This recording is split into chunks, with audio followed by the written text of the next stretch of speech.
Hello to our freaky family. I'm Michelle. And I'm Kandi. And this is Sips of Crime.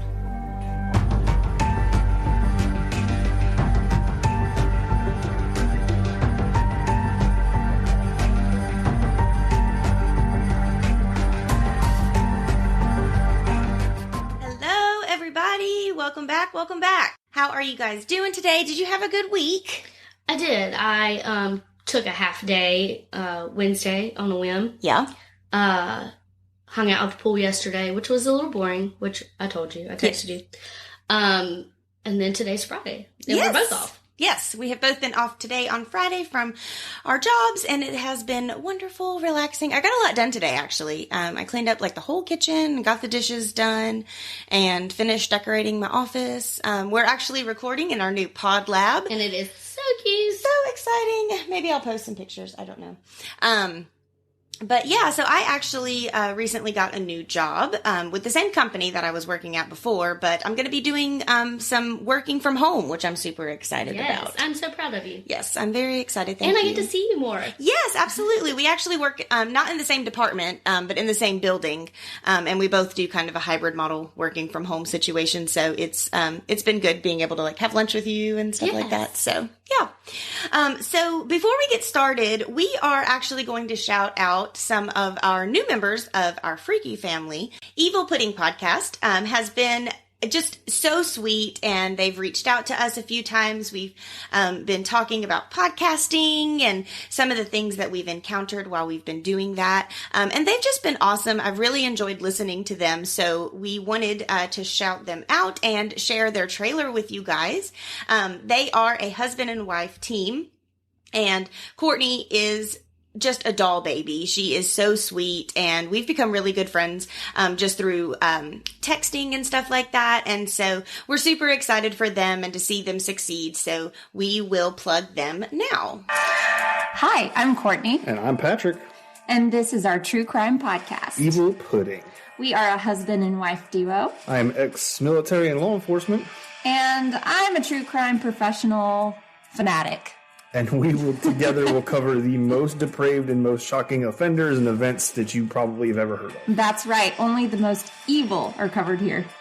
So join us once a week as we serve up some evil pudding. So definitely go and check them out. Courtney and Patrick have been awesome, and we're so excited to welcome you guys to our freaky family.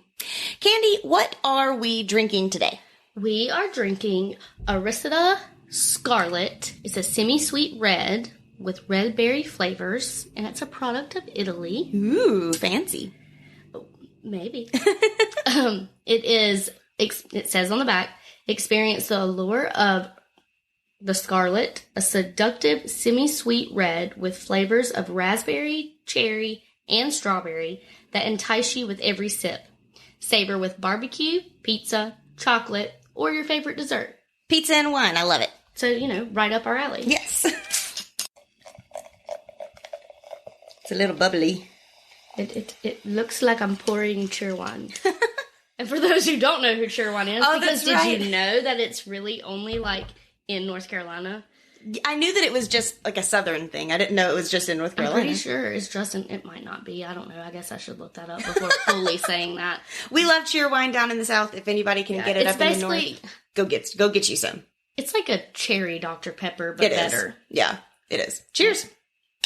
I would not classify that as a semi-sweet at all. That is very sweet. That's a pretty sweet red. And it's fairly low in alcohol content. You had said it was... Yeah, it's only 5.5% by volume.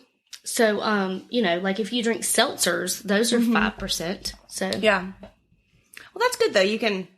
drink it and not be too wasted. Absolutely. No, I like it. It's good. It's a good summer wine.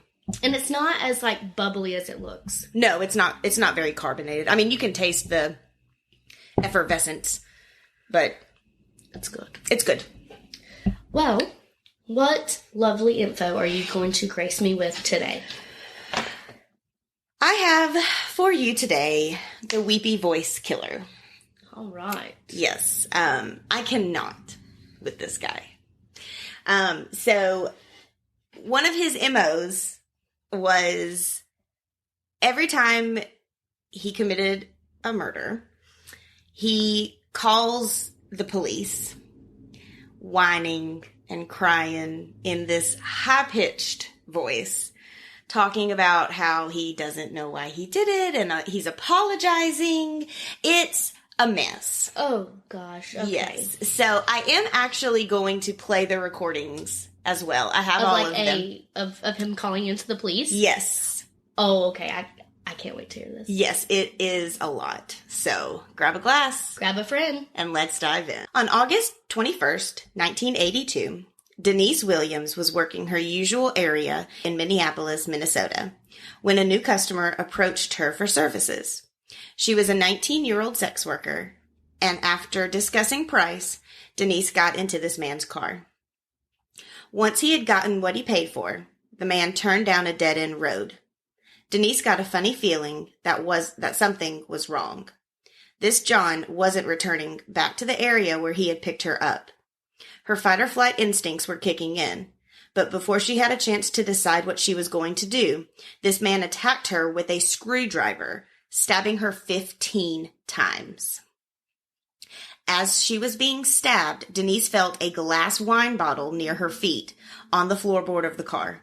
She grabbed it and smashed it into the head of her attacker, cutting up his head and face as it shattered. She opened the door, and as she tried to get out, her attacker fell on top of her and continued the attack. This commotion caused a man who lived nearby by the name of Doug Panning to come outside, and when he saw what was happening, he actually wrestled the attacker to the ground. During this, Denise is playing dead on the ground. She's like, screw this, I'm just going to lay here and pretend that I'm dead so this monster will just stop. Right.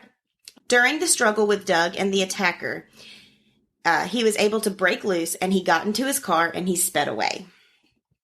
This is our first picture, and this is what the truck looked like from the attack. Oh my gosh. I mean, thank God for Doug. Yeah. Doug had called an ambulance for Denise, and they were both able to give police a description of their attacker. So, yeah, Doug is our hero, good Samaritan, literally. I mean, to wrestle somebody to the ground that you don't even know. Like, right. I mean, he could be insane. I'm sure it was dark. Like, what if he had a gun? Exactly. Like, I'm sure that he couldn't see that he was stabbing her with a screwdriver, too. Oh, So no, he probably thought he had a but... knife. And this man comes to Denise's rescue. Like, I mean, just heaven sent. Like, right.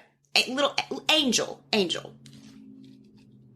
His name was Paul Michael Stephani, and unfortunately, Denise was not his first attack. Paul Michael Stephani was born on September 8th, 1944, and raised in Austin, Minnesota, as the second oldest of 10 children by a highly religious Catholic family. It was said that his father was slightly abusive. Paul said it was nothing crazy, but if you got in his way, he would, smack us at the side of the head, sending us down a flight of stairs. That's slightly abusive. I feel like that's a little more than slightly. Sounds pretty abusive to me. I mean, I was never pushed down some stairs. Never smacked upside the head hard enough to be road. I smarted off to my mom one time in a store, and she popped me in the face. And of course. Of course I was surprised that she didn't, knock me down the aisle. Yeah. I mean, she's your Southern mama. Like, I'm sorry, we got a little smacked around, but never thrown down a flight of stairs that hard. Good Lord. So that's what he classifies as slightly abusive. Unfortunately, not much else is known about his childhood, but he left Austin in the mid-1960s and moved to St. Paul, where he worked mostly as a janitor or a shipping clerk, and eventually married a woman named Beverly Lider, and had a daughter with her. They did eventually get divorced. This is Paul. I mean, he looks like your average 60s janitor. Yeah. Paul was fired from his job at Melberg Manufacturing Company in 1977, and some people speculate that this was the catalyst to his downfall. He also was said to have a history of mental illness, which I would like to point out he was never actually diagnosed with. So it's just speculated. Yeah. But no doctors are ever able to say yes or no. But regardless of the reason, things changed on New Year's Eve in 1980. when Paul spotted Karen Paddock, a 20-year-old University of Stevens Point student, leaving a party she had attended with her sister. She wasn't wearing a coat, and it was freezing outside, so he pulled up to her and offers her a ride. Now, obviously these days, we wouldn't just jump into a car with a random stranger. Again, I didn't do that in the 90s. It was the 70s. I mean, I was really just born in the 90s, so I wasn't jumping in anybody's car right. or, going after anybody that offered me some candy. But, no. Yeah. Unfortunately, though, she was said to be a little drunk and freezing outside. I mean, it's New Year's Eve in Minneapolis. Yeah, so it's cold. Yes, this guy has heat in his car, so she says, okay. Unfortunately, he ends up beating her with a tire iron, leaving her with multiple brain injuries, and left her on the campus of the job he was fired from 3 years earlier. Yes. Holy shit. It's not good. It was said that her skull was, I didn't put this in my notes, but it was said that her skull was legitimately like crushed into two pieces and her brain was exposed. That's terrible. Yes. Here's where things get weird. Police receive a strange phone call at 3 a.m. on January 1st, 1980, from a sobbing man. He's crying and says in a high-pitched voice, "Please send a squad to Pierce Butler Road and Mecklenburg Manufacturing Company. And send an ambulance too, because there's a girl hurt there." When the 911 dispatcher asks his name, Paul hung up. Now, I'm going to play this for you, and I'll translate it after if I need to, because it's kind of hard to understand, in my opinion. Yes, please. This is an emergency. Please send a squad to Pierce Butler Road, Mecklenburg Manufacturing Company, machine shop. Please, there's an ambulance too. There's a girl hurt there. Can you tell me what happened to her? Just hurry. She's laying on the ground in the back by the railroad tracks, by the edge here. Hurry. What's the address? I don't know. Who are you? Pardon me? I know that it's a little hard to hear. It is. It took me a minute, but a part of me feels like it was like that played out cry, like come help, please, Yeah. And that not is like a genuine. Yeah. And that is a lot of, part of what they're, thinking is like, is this guy legitimately upset about this? Or is he just putting on this show? Is this for attention? So we're going to go back and forth with that, a couple of times. So do they think this is a prank, or are they like really going to go investigate? No. So ultimately what he says is, this is an emergency. Just going to translate it for you really quick. He says, "This is an emergency. Please send a squad to Pierce Butler Road and Mecklenburg Manufacturing Company machine shop, and send an ambulance too. There's a girl hurt down there." And whenever the officer says, do you know what happened to her? He says, "Just hurry. She's laying on the ground in the back by the railroad tracks and the engine room. Hurry." They ask what the address is, and he goes, "I don't know." And you worked there. You know what the address is, you lie. Yes. So, no, they do not consider this a joke. I mean, okay, good. Yeah, police and paramedics rush to the scene. This manufacturing company is deserted at night, of course, because nobody's at work, and it's 3 a.m. Right. And so nobody would have found her if Paul hadn't have called. They find Karen clinging to life and naked. She's alive. Sorry, I was drinking my wine and I couldn't swallow. Holy cow. Mm-hmm. She has to be in some pain. Yes, she freaking is out if she's even mentally with it. Yes, she is alive. She was rushed to the hospital and given emergency surgery, and amazingly started to recover physically, but soon realized she was suffering from severe memory loss as a result of her injuries and was unable to identify her attacker. She remembered nothing from the attack, and thank God. I mean, as much as you want to say, oh my God, I wish they remembered, so you could help police find who got you, I don't think I would want any recollection Yeah. of what the heck happened to me. Yeah. If something like that did happen to me. I don't want to remember that. Yeah. Please don't try to make me remember that. Yeah, it's a blessing and a curse. I mean, like you said, she's unable to identify her attacker, which obviously puts other women possibly, in harm's way. But I certainly would not want the memories of being beaten with a tire iron. Right. So, on June 3rd, in 1981, a group of teenage boys were walking through the woods near Interstate 35E in St. Paul, where they came across the body of 18-year-old Kimberly Compton. Kimberly had just graduated and was from a very small town, and she's ready to get out of there and into the big world and to the big city. She had moved to St. Paul hours before she came across Paul. She had taken a bus there, and when she arrived, she put all of her bags into locker 750 and went off to try to find some food. She was hungry. It was a long trip. Right. She walks across the street to Mickey's Diner, which is where Paul spots her. She's eating alone, and he walks over and starts talking to her, and she asks him if he wants to sit down. She's a nice girl, new to town. Why not? He offers to take her around and show her the sights, since she's new to town. They finish eating, and they leave. When the boys find her body, she had been stabbed in the chest, stomach, and thighs 61 times with an ice pick, and then strangled with a shoelace. What the hell? Yes. 61. How? It's rage. I mean, Yeah.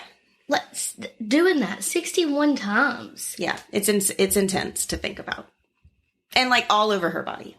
Not just like one. Yeah.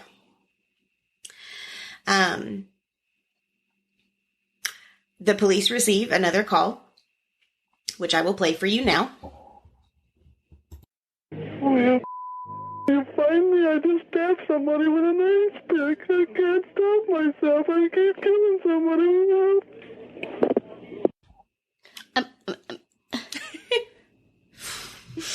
Yeah. So again, just to translate, it says, "Goddamn, will you find me? I just stabbed somebody with an ice pick. I can't stop myself. I keep killing somebody." I mean, he sounded like he was crying there, but like, go turn yourself in. Right. And there's actually a point in time where he says he's going to do that. Oh, Yes. okay. Police were successful this time in tracing the call back to a payphone at a bar across the bus depot when they arrived. The caller, of course, was long gone, though. All right.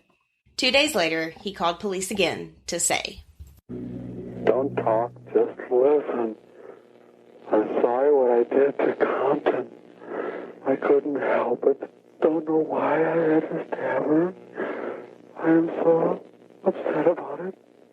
I keep getting drunk every night. I can't believe it's just like a big dream. I can't think of being locked up. If I get locked up, I'll kill myself. I'd rather kill myself than get locked up. I'll try not to kill anybody else. He sounds like Napoleon Dynamite. Sorry, I just wanted to throw a funny in there real quick because this is just crazy. So he says, I'll try not to kill anyone else. I couldn't help it. I'm sorry what I did to Compton. He says he doesn't know why he stabbed her. I'm so upset about it. He goes on to say that he can't stand the thought of him going to jail. He'll kill himself before he goes to jail. And ultimately he says he'll try not to kill anymore. So, yeah. Okay, well, clearly that's not working. Correct. On June 6th, and at some point, this one isn't recorded, but at some point he does say that he's going to turn himself in. He tells the officers that he's going to turn himself in, but he never does. He never shows up at the police station, nothing. So, how sorry are you? Right, like it's just like If you really want to you stop. have like a moment that you feel a little remorse, but you really, really don't. And are you calling from a payphone every time? Mhm. Because I feel like they should be expecting these phone calls and need to be tracing real quick. During that last phone call, if you guys can hear it as well, he also says something about living in this dream. And the use of the word dream and not nightmare tells me that I'm not sure how apologetic you are and how badly you want to be stopped. I mean, no, if you're going to sit here and say you're living in a dream. I mean, a dream to me is swimming at the pool with the bottle of wine. Exactly. And, happy things. Not stabbing someone 60 sometimes. Yes. Something else about this recording that stands out, I think, than other ones. Sure. That's a really a question. Thank you. You're welcome. Something else that stands out about this one, he had not just committed a murder at this point either. The phone call starts off much more calm. He's not like, he gets heated as he talks about possibly going to jail and things like that. Calm. In the beginning, yeah. So I'm thinking that a lot of it, when it comes down to like a psychological standpoint, you can tell when he calls right after these murders, he's on edge. You can tell he's hyped up. He's, whining profusely, crying even, sobbing. But here he goes, don't talk, just listen. First off, don't tell me what to do. Right. Second of all. But if you're that calm after you just You can tell that he's a lot more calm. So. Right. Also, on June 6th, he called to say that newspaper accounts of some of the murders were inaccurate. I don't have a recording of that one either. But, so not only are you, freaking out over this, saying how sorry you are, but I don't really think you're all that sorry. You also want to make sure that you get, that everything gets correct in the paper, which means you're reading about it. Right. So, just, the whole psychological aspect to this is just maddening. Hoping to find more about this mystery caller, police listened to the recording calls and found a match to a call from New Year's Day that same year, the same day that Karen was found. So they're starting to piece together that this is the same person. Okay, good. And that they possibly have a serial killer on their hands. Written somewhere, hopefully. Yes. On July 21st, 1982, Carol Kellogg arrived at the home of her 33-year-old friend Kathleen Greening. The pair were scheduled to leave on a girls' vacation. Carol knocked on the front door and got no answer. She let herself in, the door was unlocked, calling out to Kathleen and searching each room as she went. There was no way Kathleen was bailing on their getaway. At the bathroom, the light was on, so she stopped and pushed open the door. She found Kathleen dead in her bathtub. So she's laying in her bathtub. It says Kathleen was naked and laying face up in the water. Her head was underneath the tap and her knees were bent forward towards the tub. Police ruled the death an accident, though some of her friends and family don't agree. They actually placed blame on Kathleen's estranged husband at the time, but charges were never filed against him. We'll come back to this. Oh, okay. On August of 1982, 40-year-old nurse Barbara Simpson was at the Hexagon Bar in Minneapolis. She talked with a man she had met after he asked her for a cigarette. When the evening came to a close, she told the waitress, "He's cute. I hope he's nice, since he's giving me a ride home." Barbara was unfortunately found floating in the Mississippi River by a newspaper carrier who was walking along the bank. She was found with circular stab wounds all over her body, and when the Weepy Voiced Killer called police, this is what he had to say. Fire emergency. Please don't talk, just listen. I'm sorry I killed that girl. I stabbed her 40 times. Kimberly Compton was the first one. Oh, my safe. Oh, I don't know what's the matter with me. I'm sick. I'm going to kill myself, I think. Where are you? I'm just going to... If somebody dies with a hook shit on, it's me. I killed both of you. I'm sorry. I'll never make it to heaven. Calm down. And in that one, Calm down. He's just so freaking distraught in that one.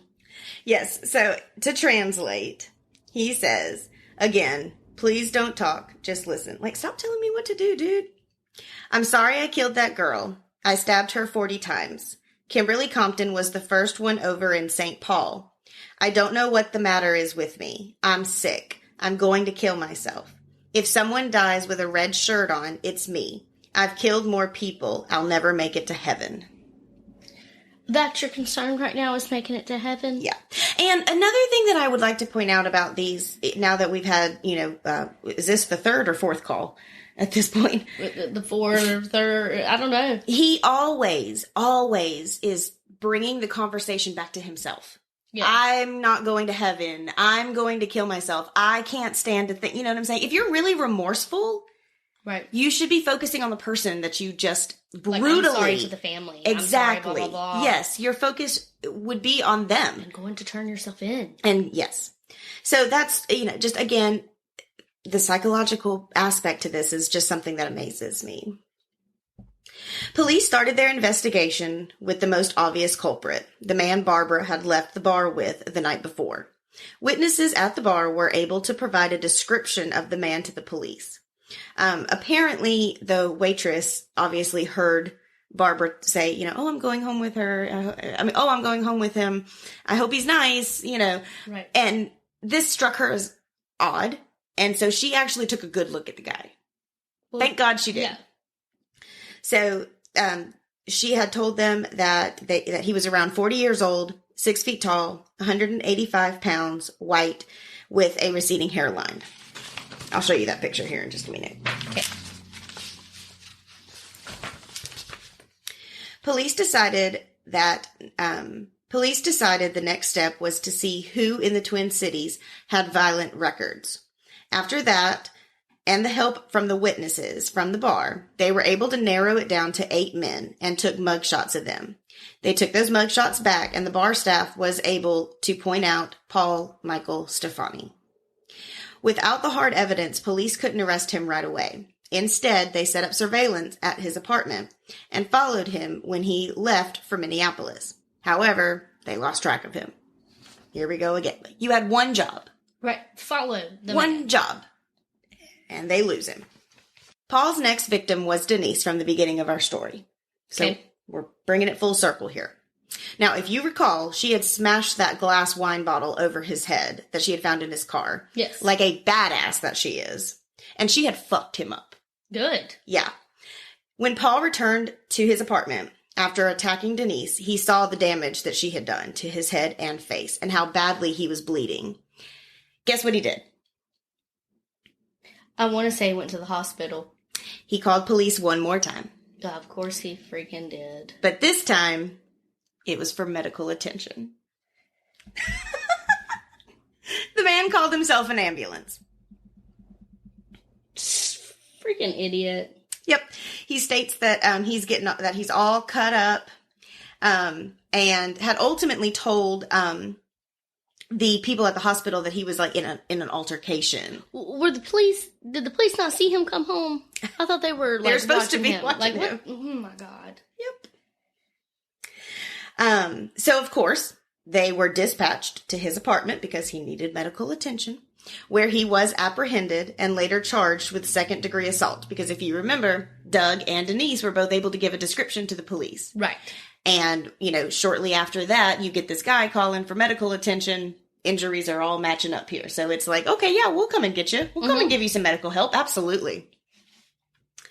He pleaded not guilty to the assault of Denise and Barbara's murder. And while it was widely believed he attacked Compton and Paddock, which was Kimberly and Karen, there wasn't enough evidence to charge him with that.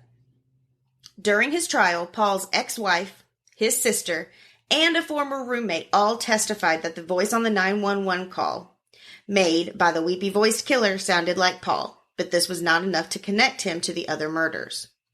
The hysterical crying was claimed to distort the voice too much to make a completely positive ID. Oh, whatever. His mom and his sister and ex-wife know what it sounded like if he got that distraught. However, he was found guilty for both Denise's attack and for Barbara's murder and was given 58 years sentence. I mean, good, but he should have been charged with the other ones too. In 1997, 12 years into his 58-year sentence, Paul was diagnosed. Oh,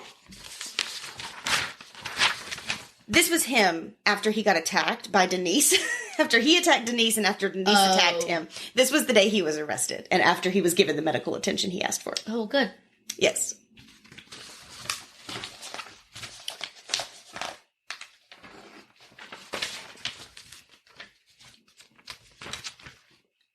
In 1997, 12 years into his 58-year sentence, Paul was diagnosed with skin cancer and was given less than a year to live. He decided to confess to the murders of Kimberly Compton and Kathleen Greening if he could get photos of his mother's gravesite. He received his photos and revealed the gory details of his crimes, explaining how he only wanted to take Karen for a cup of coffee to warm her up, but something must have snapped in my mind. They asked him how many times he thought he had hit her with the tire iron. He replies, probably a good 20 times. Around the 10th time, I thought, gosh, she must be hurting a steel rod like that. What? WTF? These are quotes. What the heck? Yeah. He went on to explain the meeting with Kimberly. He said he wanted to show her around town and take her down to the river. Maybe they would have a picnic or something. There's a really nice view over there. As she got out of the car, I carried my knife with me. I had every intention of hurting her. He went on to say that after he killed her, he was so upset and screamed at himself, quote, "What are you doing? You could have made another friend. You like to make friends." Like, what? It sounds like this is like a personality disorder kind of thing. Well, something tells me that he is, relaying all of this, as, kind of trying to, like a mental, defense. Oh, yeah. You know what I'm saying? Because, like I said, he was never diagnosed. Plead insanity. Yeah. And I mean, he's already in jail. He's dying.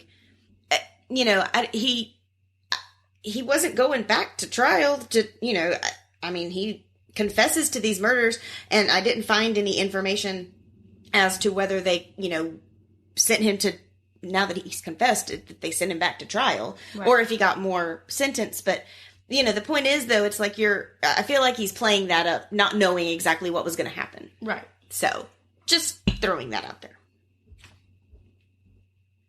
He had not even been a suspect in Kathleen's death, the woman in the bathtub, as he had not made a phone call to police after he had done that, as he had in other cases. But he revealed information about her apartment and details only the killer would have known, and they eventually found the name Paul S. in her address book with his phone number. So they had to know each other somehow. Right. In all, he confesses to Kimberly Compton, Karen Pollock, Kathleen Greening, and Barbara Simpson's death in 1982, and the stabbing of Denise Williams. In December 1997, he told the Star Tribune, "Since I've been locked down for the last 15 years, I've wondered how all this could happen. And all I can say is I'm sick. I'm sorry, if sorry means anything after 15 years. Stephani wasn't able to give any true reason why he killed. He confessed all this after learning he had cancer, and all he was able to say about his urge to kill was a voice inside his head had said, "Paul, it's time to kill." You see what I'm saying? Yeah. Like, I feel like he went in and now he's like, ooh, I'm in here all by myself. I'm with my thoughts, and I can sit here and say, oh, it's this second thought. It's this mental issue I have. Personality disorder. And you apologize after 15 years. Like, if you were really sorry, it wouldn't have took you 15 freaking years. And you being diagnosed with cancer. Yes. In 1998, a year after his confession, Paul died at Oak Park Heights Maximum Security Prison. He was 53 years old. So, like I said, that was, unfortunately, there's not a lot known about this case. It's a fairly popular case amongst true crime podcasters. I did listen to a few podcasts about it after I had done my research, because I never want to distort my own research, right? And take from other people's podcasts. But I did listen to a few, and again, it's a shorter story. We're only at 35 minutes recording right now, but again, it's just like the overall theories. There's not a lot known about his childhood. He's claiming, that his father was slightly abusive, but obviously it sounds a lot deeper than that, a lot more abusive. Right. And again, like I said, they never diagnosed him. They never officially diagnosed him with a mental illness, but... And if you would think, if he was going to sit there in a 15-year time period and say all these mental things, somebody would have got a psychologist or something in there to evaluate him. Yeah, you would think so. And I think that he did have a few evaluations done, but was never diagnosed. Okay. So... And I guess if he's dying of cancer, what would be the point? Right.